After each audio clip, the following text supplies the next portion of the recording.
Hello, welcome back to another video on astrology. In this video, we are going to be back in an exciting conversation with Dr. YV Subbarao. He has already done several videos. You can see them on my YouTube channel. And he's also popularly known as Dr. YVSR. Venkata Subbarao. Yes. Thank you so much for joining us. And let me have the pleasure of introducing you to this August gathering that we have today. The topic is your favorite topic. You've been passionate about, so that's your expertise. So let me first give the viewers a brief introduction, but his biography as an author and as an accomplisher of various the scientific. He has worked in many fields. All that is always available in the description section of this video, which you can find beneath the video. Dr. Venkata Subbarao was born in 1938. Is a chartered mining engineer, Government of India certified mines manager, Government of India certified mine surveyor, astronomer, author, and astrologer. He is a faculty member of the Mining Engineering Department of Osmania University, Hyderabad, and later in Geology Department of SV University, Tirupati. After retiring as an executive engineer, he served as a visiting professor of Jyotish Astronomy and Astrology, Rashtriya Sanskrit University, Tirupati, up to 2013. He has authored several books, and today he is going to let us know about his latest book. And Dr. YV Subbarao has initially, I think when he started off, he was looking down on Earth, and he was looking like what was beneath the Earth. He studied everything about it. And later he looked upwards into the sky. And so his passion is either down or up. So down we have the Earth and up we have the sky. And that has been his passion all through his life. Once I remember asking him, when are you retiring, sir? He said, no retirement for me. I'm going to write as much as I can because I have a lot more things to tell to this world. So thank you, Dr. YV Subbarao, for giving us the opportunity to be with you once again. Thank you, sir. Very kind of you. So, hello viewers. I am Subbarao speaking now to you. I have written a book very recently that is Astronomy and Astrophysics in Astrology. Put in a nutshell, this is all about how our astrology works. We know how to apply principles and study and predict from the chart. But what is the connection between the planets some thousands of light years away and we are here down below on the Earth? How does it affect us? What is the intermediate? What is the connection between the planets and the individual? So how astrology works? Not able to understand this, many educated unbelievers call this as a nationalist pseudoscience. And there is a lot of discussion and dispute and different two diametrically opposite views between the educated unbelievers and the staunch believers. So it is my endeavor to see that all the critics are put to silence and convince them to become perfect believers in this great science, which is an uncanny ability of our ancient Hindus and the Vedic literature in the Vedic scriptures. Jyotish, as all you know, is termed as Vedanga in Sanskrit. There are 6 Vedangas, ancillary to the 4 Vedas. These are all ageless. They are not written. But it used to be, the Vedic literature is actually divided into smritis and smrutis. Shrutis are being heard, that's verbally, from the mouth to the ear and from again mouth to the ear like that. But smriti is an intuition. Originally, these Vedas, the entire Vedic literature has been intuition. Perhaps God is aware of the incoming Kali Yuga, where we don't remember anything and we don't have capacity for intuition. everything has been kept in writing, in written. So we have all the Vedas, all the Upanishads, all the Vedangas, everything in black and white. So, but unfortunately, like Ramanujan genius mathematics notebooks, he mentioned only the problem, and the next line is the answer. There is no proof. Similar is the case with astrology. A statement is said that if these two planets are here, this is the effect. There is no proof between the two. There is no laboratory for this, because the materials that have to be used are far away from us. We are on the earth. Therefore, I want to actually put in how astrology works and what is the actual visible connection that we have through the science. And any layman can understand it very easily. Put in a nutshell, the whole thing is the miracle of sunlight. In Atharvana Veda, we have a small Upanishad, a mini Upanishad called Surya Upanishad. And in the Surya Upanishad, the actual God is our Pratyakshara Surya, that is sun god. So daily we have to worship him, and in as many slokas as possible praising him in hymns. And then again, on Sunday particularly, because it is the auspicious day and he actually lots that day, and he will bless us with the 4 Purusharthas. So the Veda says that the 4 objectives enunciated in the 4 Vedas are granted by the sun god. This is a dictum. But how is proved in astrology in one of my videos, Purusharthas. When you actually take all the planets that we are using in astrology and the signification of them, for instance, sun, Atmakaraka, significator of the soul. Moon is Manokaraka, significator of mind. That is ourselves native. Similarly, Rahu and Ketu are the what is called ignorance or Maya. And Jupiter is wisdom. Mercury is intelligence. And Saturn is renunciation or Vairagya. So these planets are combined and joined in pairs. One group is interior group towards the sun, and away from the earth are called the exterior planets.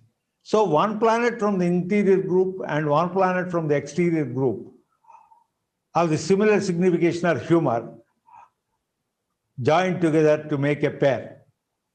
And when these pairs are seen, we get out of the 10 that we use, the 10 planets totally, including the sun, we find only 5 pairs result in that.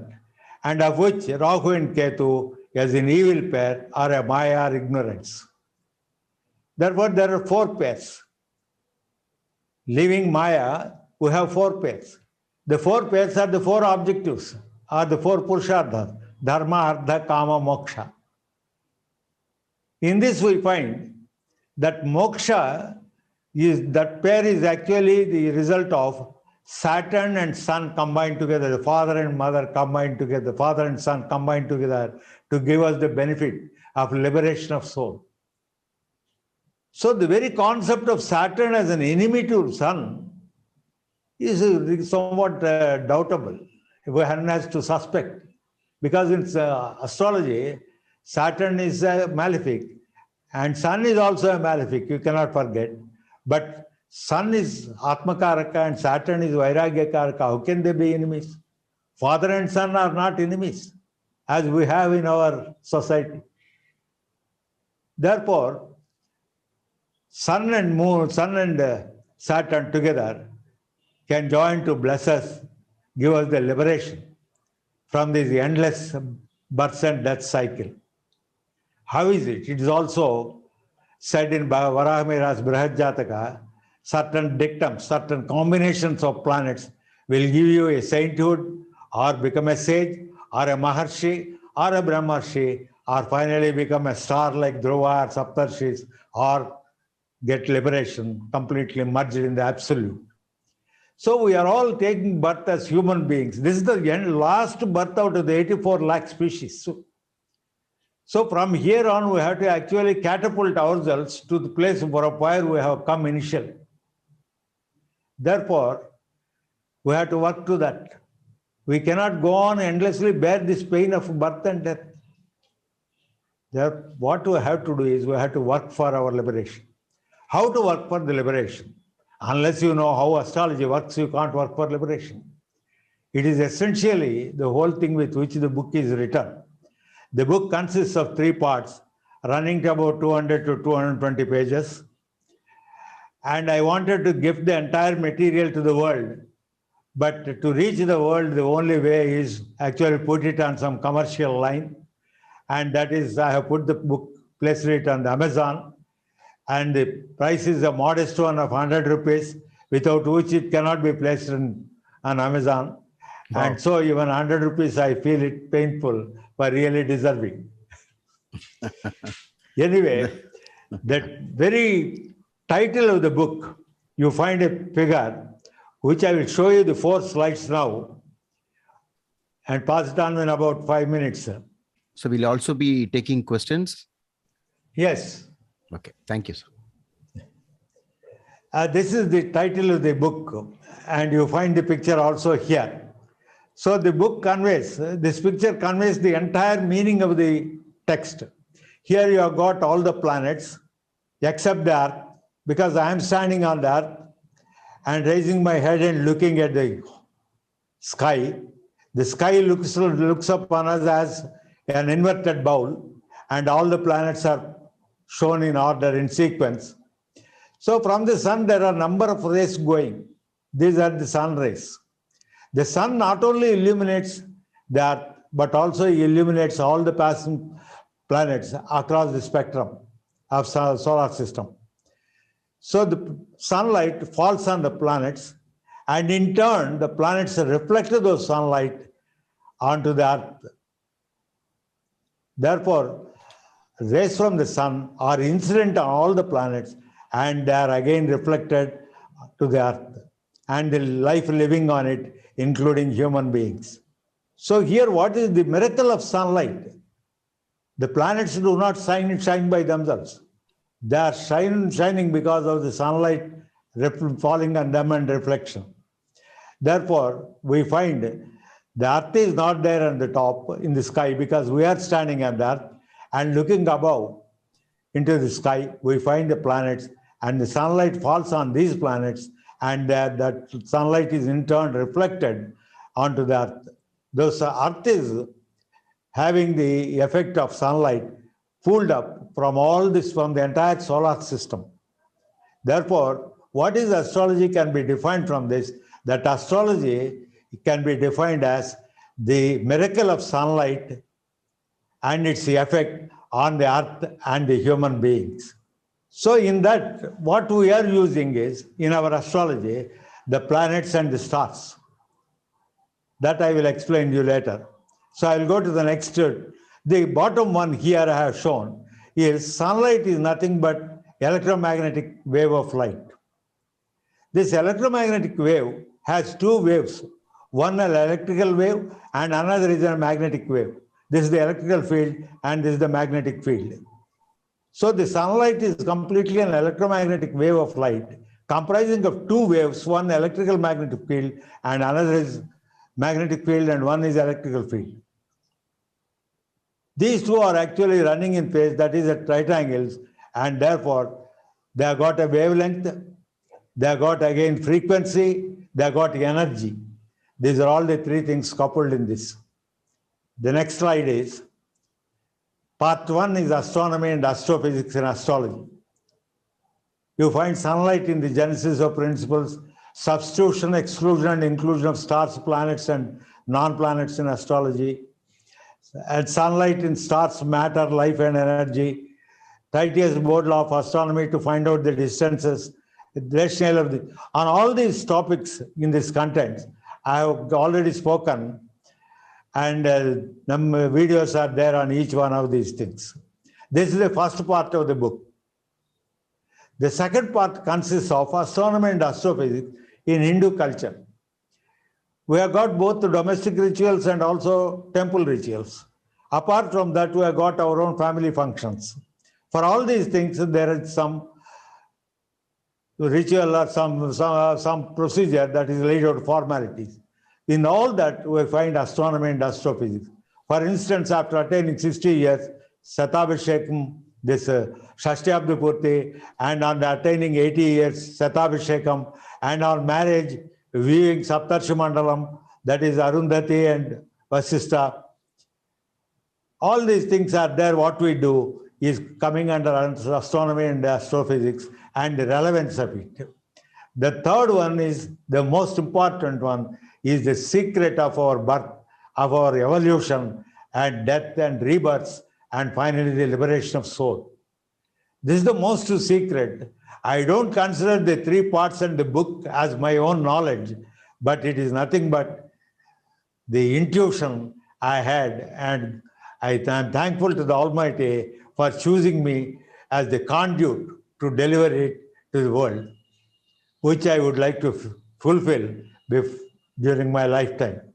So this is in brief about the title page and the contents of it. We will deal with all these three parts in detail to your satisfaction.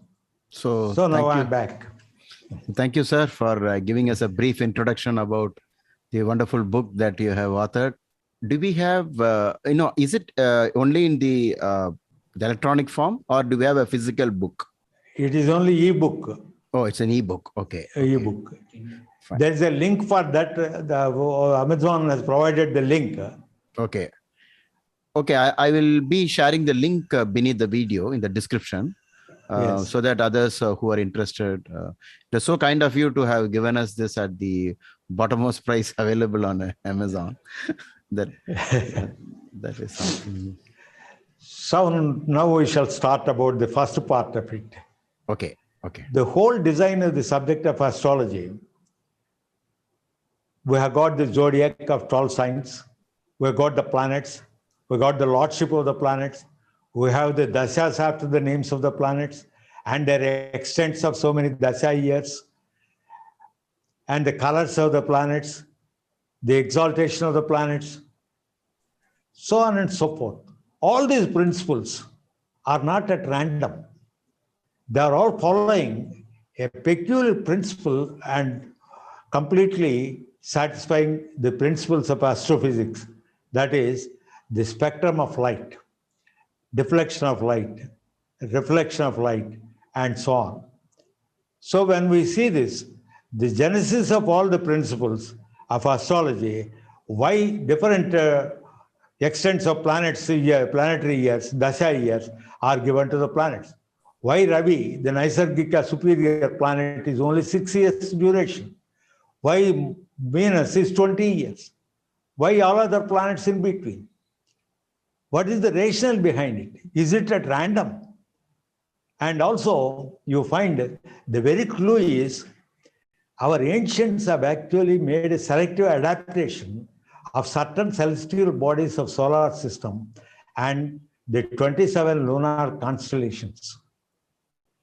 These celestial bodies are all not planets. Sun is a star. Some are planets. Moon is a satellite.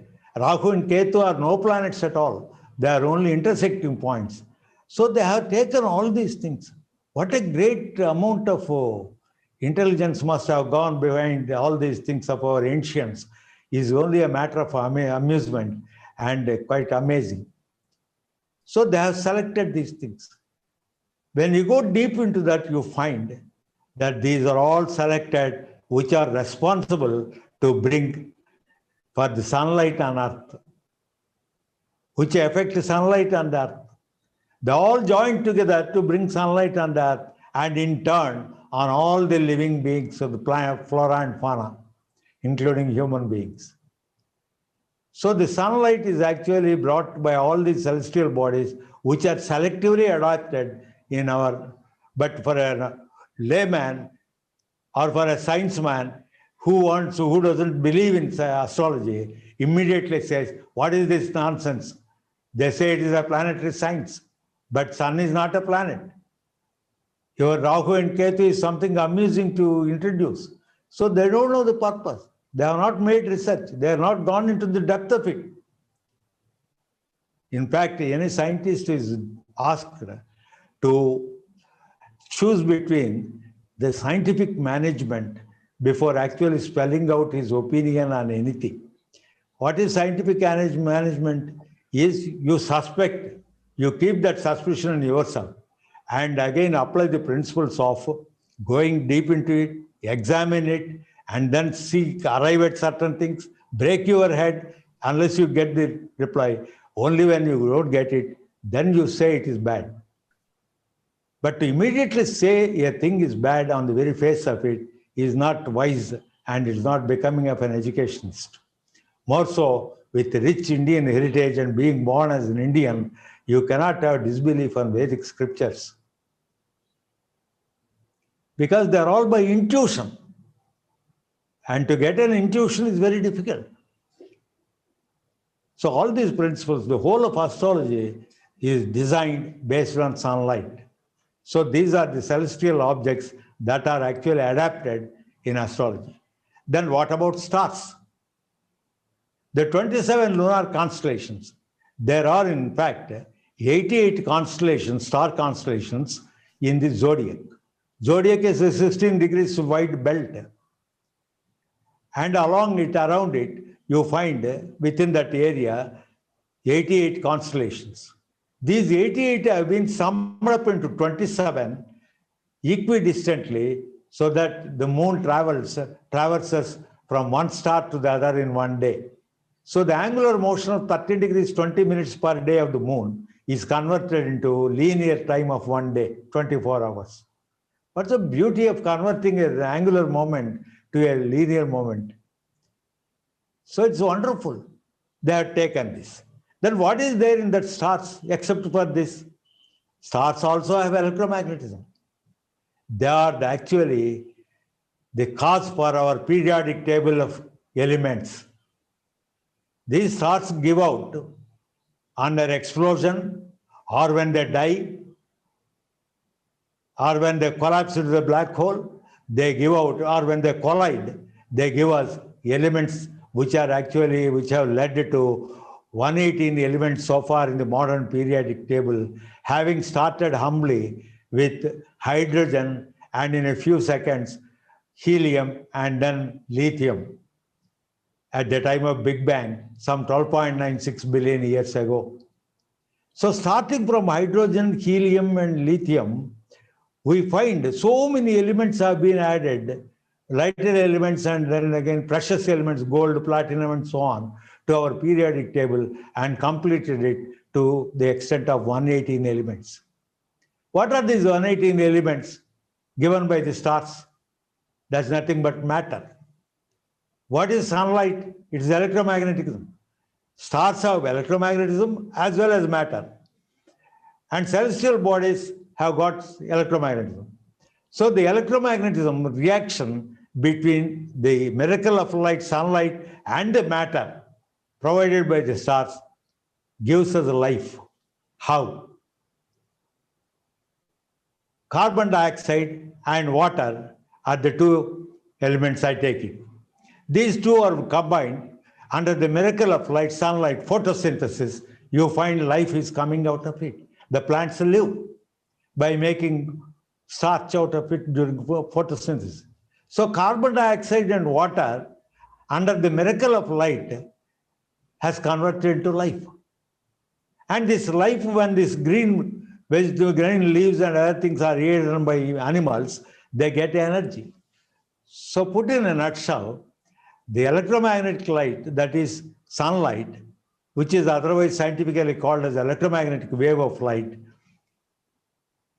converts matter into life and transforms life into energy. So this is the crux of the whole thing, and there is absolutely no difference in material between non-living and the living. At the end of the span of our life, we are non-living. but just a moment before we are living. What is the difference in material between the two instances, which are separated by a fraction of a second? Absolutely nil. But once a person is no more, means life is not there, energy is not there. So the body gets decomposed. Where does it go? The body is made up of 5 natural elements, that is the Panchamahabhutas: air, fire, water, so on, earth, and all these things. So they get back to those reservoirs, because that's the matter only when there is no life. But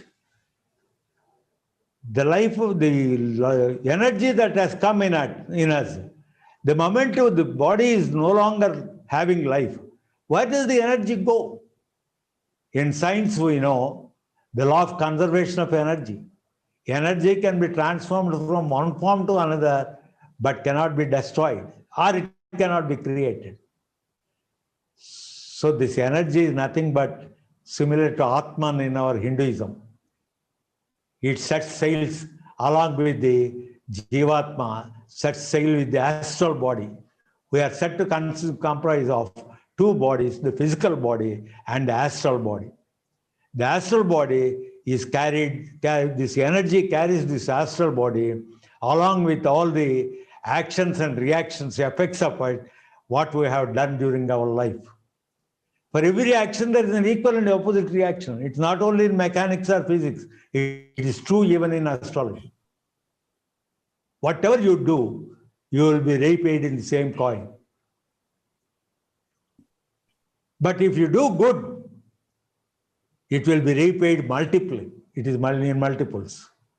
Therefore, that means for a fixed frequency, by doing good actions and becoming more enlightened, and with all your kindness and sympathy to the fellow beings, you find you are increasing your frequency.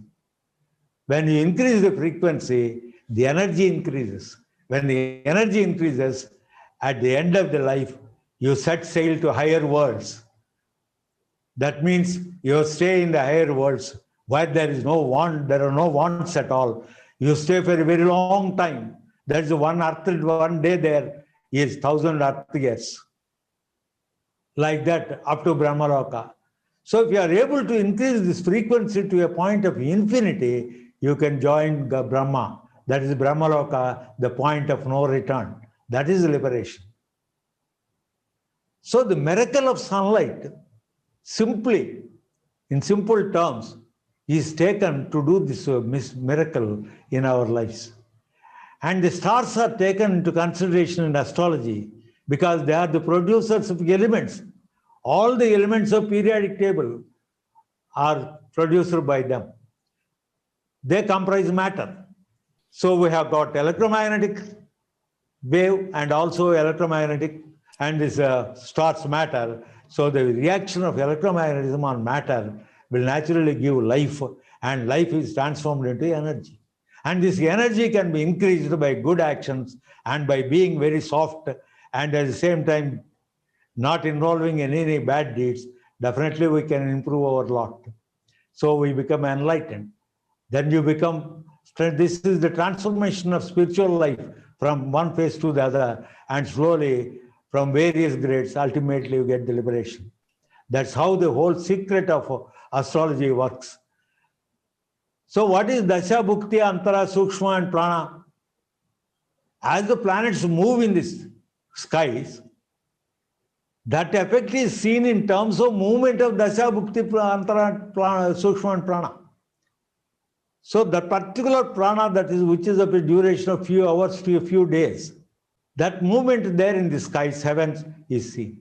So everything that is below cannot happen without what happens, a change in the heavens. That is why Varahamihira has said, Moon and Mars bring female menstruation. What has got female menstruation to do? If our mothers have not menstruated, there is no reproductive biology and we would not have been born. Many young girls going to the colleges feel shy to ask for sanitary napkins. I don't know, it is divine. It is such a beautiful thing. And such a divinity, yeah, and that cosmic effect is given to the ladies, means my salutations to all the ladies. Why don't they ask boldly for sanitary napkins? They need not feel shy. It's a cosmic divine dispensation. Therefore, this is the extent. Varahamihira says that coagulation, menstruation, coagulation, ovulation, fertilization, birth of the child, and evolution are all controlled by Moon and Mars. Gender of the child is also fixed in the heavens. Because the Moon, actually, you find, as Varahamihira's words, Moon and Mars, as the Moon revolves around the Earth, it comes in phase with the Mars on one side, and in the revolution to the other side, it faces Venus. Mars has got magnetism, but Venus is completely deprived of, is completely bereft of any magnetism. It has no magnetism at all. Therefore, Moon's revolution facing the Mars will have effect, but its revolution to the other side facing Venus has no effect. And Moon in astrology signifies female. And Mars in astrology signifies male. Male in physiology, the chromosome, sex chromosome is XY. And Moon is female, it is XX. So when Moon and Mars get attracted in their rotation, because of the like poles or unlike poles, it results in male gender or masculine gender or feminine gender. When it goes to the other side, Venus, if there is any chance of any oscillations there, it will result in gay, a neutral gender, which astrology is not blind. Stars are actually ascribed to the prescribe the neutral gender, and some planets also say the neutral gender. Some signs in the zodiac also signify them.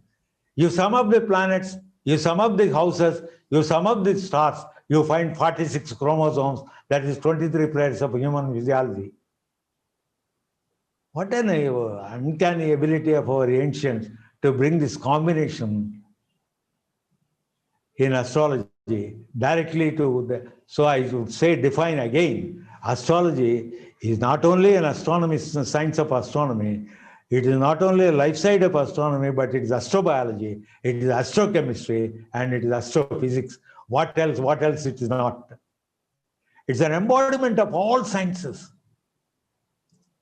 Everything that is there in astrology is there in all the subjects combined. These subjects, astronomy, astrobiology, astrochemistry, are only recently modern sciences. Earlier, about 25 years or 30 years back, they were not heard at all.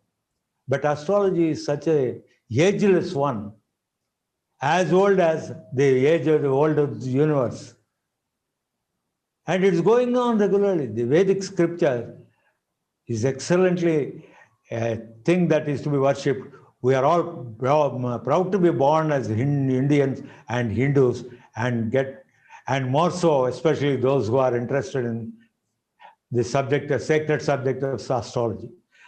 To learn astrology, or whether there is any benefit or not, the main benefit is it's an implicit and faithful hobby, sincere hobby. It does not harm anybody. It helps one and all. And a man with astrological knowledge grows spiritually taller, and he can face any event in life. He doesn't get perturbed in failure. He doesn't get elated when success. He obtains an equanimity of mind. So this is actually the crux of the problem of the unbelievers in not actually posing their faith in such Vedic literature, and especially the Vedanta. So it went to the dispute, legal dispute in Supreme Court, and finally it was fought by everybody.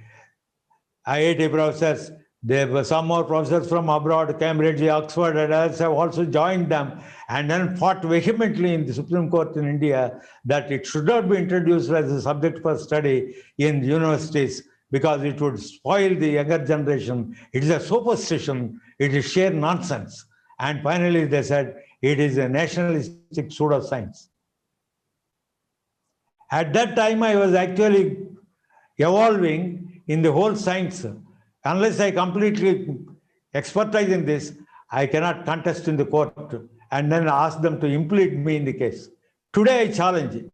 The other day, there was a circular from the Ministry of Human Resources and Development asking for suggestions. I said, what you lost at that time, I am here to see that we can fight the case in Supreme Court today and get this subject introduced in all the universities at BSc level with the combination of astrophysics, astronomy, astrology, and geology. Because geology is nothing but Earth. Astrology is our subject, and astrophysics and astronomy. So this is the group that can be offered in BSc, and you can have a specialization in MSc. In all the universities, this is the subject that which will help for individuals to shape up their life and then behave as responsible citizens. And everybody will naturally have a sympathy for the downtrodden and amelioration for those that are backward and suffering. So this will bring content for everything of what we have. We don't aspire for anything much more than what we have because we have a contented mind. What is given, we are actually given. What is actually given in back is returned to us in true shape, in faithfulness. It is just the same thing as what you feed to the computer faithfully reproduces. If 2 plus 2 is 5, wrongly fed to the computer, it will faithfully give 2 plus 2 is 5.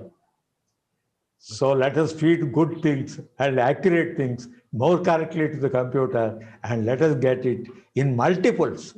The computer gives only equal quantity, but here, this particular quantity, and in the invisible quantity, you get more. So with the frequency, what we are able to, we are perceivable in the world, in the society, as Subbarao, so-and-so is Subbarao, so-and-so is Dilip Kumar, and so-and-so is so-and-so. We are all perceivable because we are all living on this earth, fundamental to the earth's frequency. There is a frequency of 7.83 hertz cycles in every one of us. That's why we are human beings. Anything that is lesser than that is a lower species. It's only when you have got 7.83 you are a human being, because your alpha theta wave of your brain matches with the earth's pulsation. As one grows in age like me, this frequency gets a little bit disturbed. The circadian rhythm changes. There will be wobbling in walking and falls in bathroom, so on and so forth. So with altitudes, this changes. Not only with the age, but with the altitudes also it changes. That's why people who actually make space investigation, go in rockets and space vehicles, they are provided with frequency generators, generating frequency at 7.83. Therefore, the 7.83 frequency, what is called a Schumann resonance or the geomagnetic resonance, that has got a magnet. And so this is the frequency which is fundamental to us, because we are all equal to that frequency. We are human beings, because our brain also works in that. All other lower species, they don't have a brain because their frequency is lower and they don't have a brain at all. So human being is the ultimate in the species. Of the 84 lakh species, we passed all those stages. It is not as if that today we are human beings and ever human beings.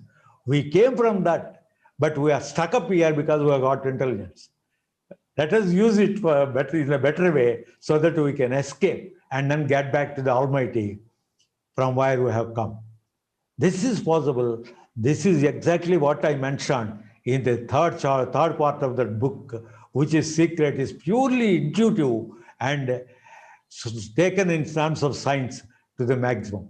Everything is vibration in that. That's what I said.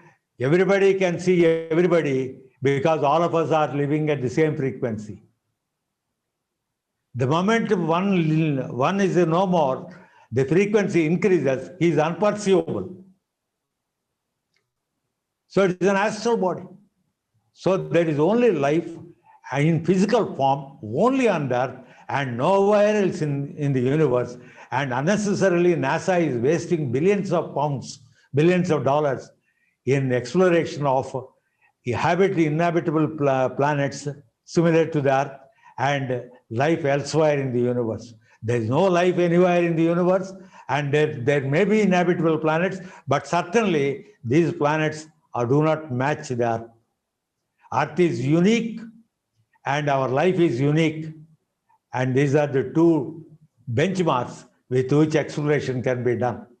Before they actually attempt doing such research, they have a peep into our Vedic scriptures. They can understand whether it is worthwhile to attempt that or not. Even this pandemic also, I would like to inform you, this COVID-19, this pandemic is already made a mention in our Vasishtha, this particular was a Vasishtha Yogam. And in that he says that everything, the virus is the cause of moon. Any medicine that you make out of the element silver and silver compounds, or the fish, or the salt, or anything that, or milk, or ocean water, saltish water, some such thing will naturally work against the virus. Just as I told you about the menstrual cycle, Moon and Mars are the cause for that, Varaha Mihira said. These two are the planets which cure the two diseases signified by Mars and Moon. One is, that is what is called as a forgetfulness. The other one is bone marrow deficiency. So that is signified by Mars, and the other one connected to the mind is Moon.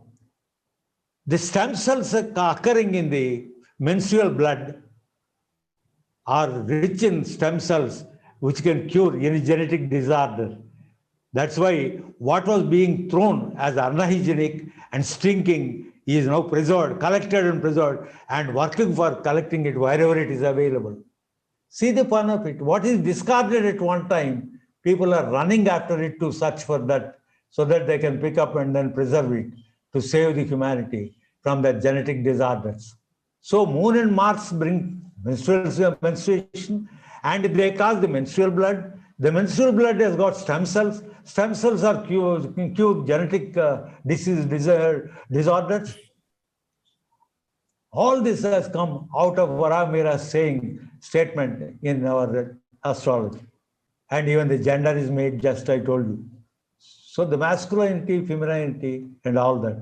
I have published several papers, scientific papers in leading astrophysics and astrobiology journals about this Moon-Mars lunar magnetism orchestrates human female menstrual cycle.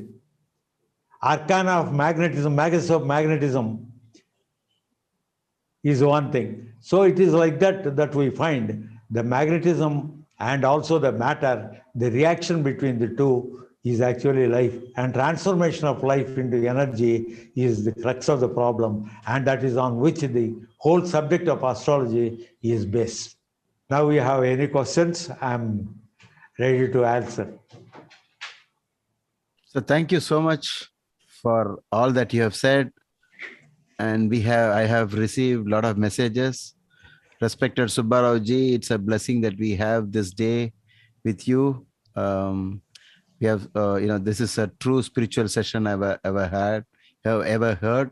Being a core science student, I understand every aspect of his technical terminology and the way he correlates to the Vedic knowledge, just so much convincing.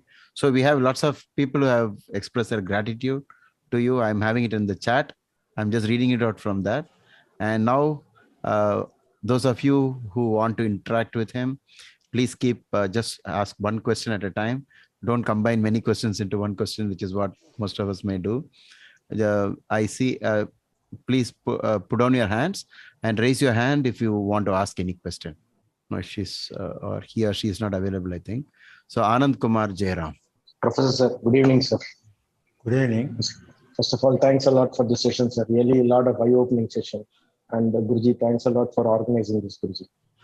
It is good of you to acknowledge. Thank you, sir. Sir, I have only one question.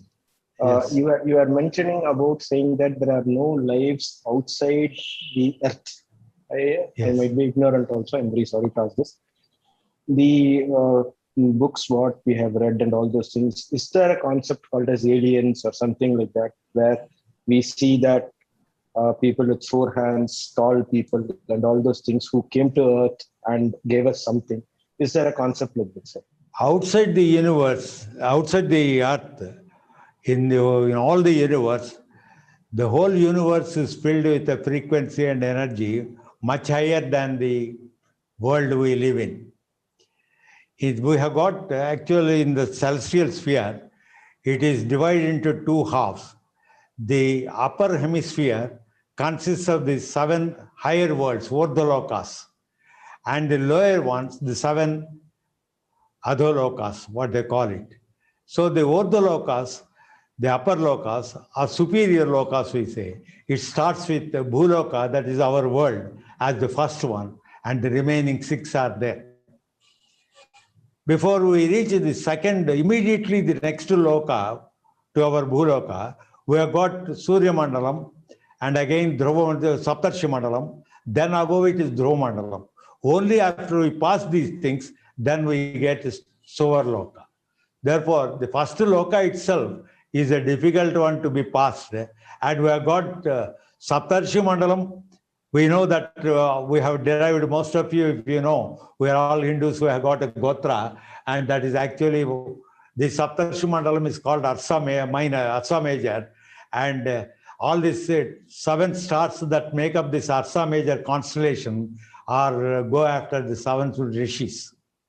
These 7 Rishis are not 7 only. There are 4 sets, 4 7s, 28, of which Atri and Vasistha are common. Therefore, you have got to subtract 6 out of 28. So you got 22 Saptarshis who have acted as Saptarshis at one time or the other. So only 7 stars are recognized as 7 Saptarshis, and that is nothing but the Arsa Major in the northern hemisphere, which you are asked to, wherein Vasistha is one of the stars, permanent one, and his consort, Arundhati, is a small star called Alka. And this Vasistha is called as Mizar in astronomy. And Arundhati is called an Alka. These are 2 binary stars. That is, one encircles around the other like wife and husband. They are very faithful and affectionate. They do things in jointly in tandem. There is no rift between them. They are considered to be ideal couple. That's why newly married couple are asked to view them so that they do become ideal couple, not to quarrel between them. So the question of life elsewhere, outside the universe, outside the world, in the universe, is out of question. It is not perceivable. Unless you match your frequency with that in the higher worlds, you cannot be able to visible, that particular astral life will not be visible. Even then you cannot converse, you cannot touch. This is what actually the Vedic scriptures say. You can only enjoy the merits of your good actions here on this earth, and after the end of the span of life, one goes to the higher worlds, to which these higher worlds having a frequency with which your Jivatma's travels matches with that, then they will stay there for a long time. And depending on the altitude, the time period of 1 day there will be so many Earth years here. And that much of time you will be absent. You will not be seen on that. And you are again reborn. It is clearly mentioned in Bhagavad Gita. A sloka is called Tetam Bhuktva Sargalokam Vishalam Shine Punye Martulokam Vasanti. So as your Punya is actually getting exhausted by your good actions, you enjoy the fruits of it. You come back here to be reborn. So this rebirth is there. So we must try to improve our good qualities and good actions and helpful to everybody in so that we can increase our frequency, go to higher and higher lokas, and finally make our frequency reach infinity and satisfy in tune with E is equal to mc square, where the frequency is infinity and E is equal to energy is enormous. You get into Brahmaloka. Brahmaloka is equal to 1 day in Brahmaloka is equal to 4.32 billion years. That is one kalpa. So it's only in next kalpam you will be visible. That is what is liberation. So this is what exactly even our Vishnu Purana says, is the Bhagavatam says. Is. Sir, often there is a lot of complaint, like they say astrology is an illegitimate child of astronomy. So this is what they've been saying because we are using astronomy. But I think people like you and all the astrologers in this world, we are using astrology, we are using astronomy in a very good way. We have converted it into a knowledge. We've been using it for decades and centuries. So what is your opinion about people who say that astronomy alone is science, but astrology is not, even though we are using astronomy all the time? Astronomy, modern astronomy, that what the present day educated people say is a modern astronomy is nothing but ancient Hindu astronomy. Aryabhatta is about 1200 years, 400 BC, AD, and Varahamihira is about 500 AD. Both of these people are contemporaries. They have actually done wonders in astronomy. And Aryabhatta is known to have actually gifted the number 0 to the entire mathematical world. And Varahamihira is that Mihira means Mihiracharya. Mihira means sun. Mihira in Sanskrit is sun. So they are all from the sun's family. And therefore, he is a man who worships Lord's sun god. And they all come from that. So this astronomy is ageless. It is one of the Vedangas of the Vedic literature.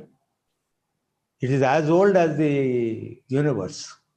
So the question of astronomy and its recent discoveries are not, cannot be boasted upon. What is actually said here is already there in ancient Hindu astronomy. So when you spoke about only thing is because of some invasions by the foreigners and colonial rule and all that kept us from the reality. So when you spoke about the 46 entries in astrology, which I think you added up 27 nakshatras and 7 planets plus 12 signs, you get 46, and then you divided it by 2 and then said the 23 pairs of chromosomes as a reminder, and I think the last pair is X and Y, and that I think you are relating it to Mars and the moon as a the deciding factors of gender. Okay, that's a beautiful correlation between astrology and proper medical science itself, because you brought in this numbers together. So for those of you who have not followed this, please add 27 nakshatras, 7 grahas, which is the true grahas, excluding Rahu and Ketu, and add 12 signs. So an interaction between all these 46 entries is what Dr. Y.V.S. Subbarao has said. Okay. And for the benefit of the viewers, there is another thing, interesting thing connected with this moon and Mars. Okay. In the charts of the parents and the children, we find certain planets occupying similar signs, irrespective of the lagna and the birth times and the place of birth of father and child. You find some planets common in common houses, in some houses. Okay. So the more number of similarities you find, the more similarities you find between the child, parent, and the children. So this is something like a forensic tool in determining the paternity or maternity using DNA technique, DNA fingerprint technique. This can be a supplementary evidence in a court of law. So horoscopy serves that way. You have your father's or mother's horoscope, because here in DNA fingerprinting, there will be bands for the mother, for the father, for the child. There will be common bands for the child and the mother, for the father and the child. Okay. So we can say he is he is the legitimate father and she is the legitimate mother. This is how we determine the paternity or maternity of a child. If someone else claims the ownership of the child, then this becomes a dispute. So the only thing is DNA fingerprint testing.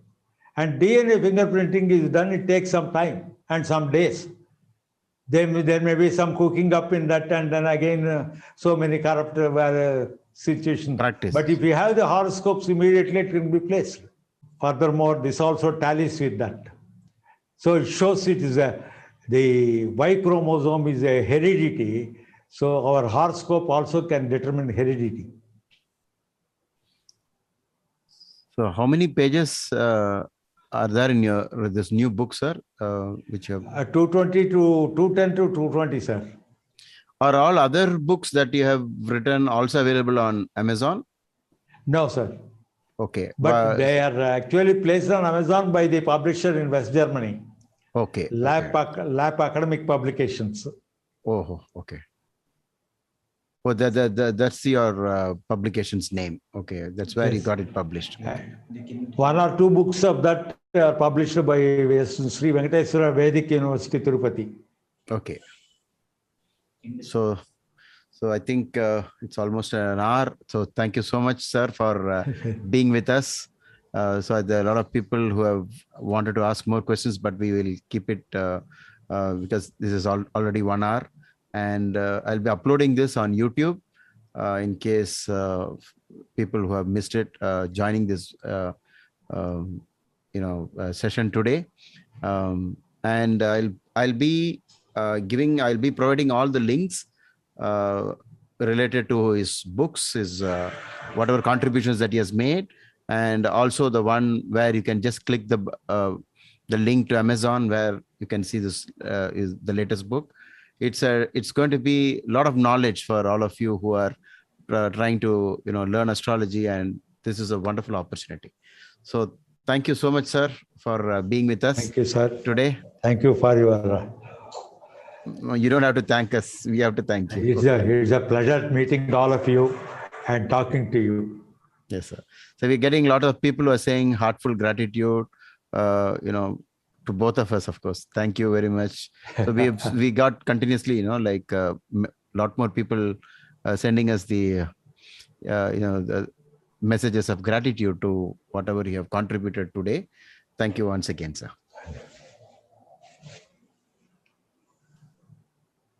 We have come to the end of this video. In case you have any doubts, please type them out in the comment section. And whenever I find the time, I'll answer them for you. And see you soon in my next video.